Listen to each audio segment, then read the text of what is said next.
ঘোষিত ফলাফল অনুযায়ী নবনির্বাচিত কমিটির সভাপতি হিসেবে নির্বাচিত হয়েছেন বিহল নন্দী মজুমদার, সহসভাপতি নির্বাচিত হয়েছেন প্রবাল কুমার ঘোষ, বার অ্যাসোসিয়েশনের সম্পাদক নির্বাচিত হয়েছেন সুব্রত সরকার এবং সহকারী সম্পাদক পদে নির্বাচিত হয়েছেন অস্মিতা বণিক, ট্রেজারার সৌগত দত্ত ও সদস্য নির্বাচিত হয়েছেন আরও 6 জন।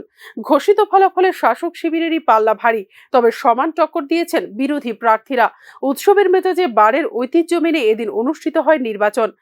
প্রেসিডেন্ট পদে যিনি নির্বাচিত হয়েছেন তিনি 106 ভোট পেয়েছেন। তিনি হচ্ছেন বিহল নন্দী মজুমদার।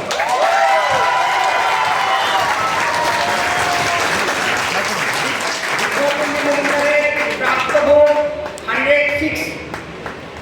পীযূষ কান্ত বিশ্বাস, ওনার প্রাপ্ত ভোট 101।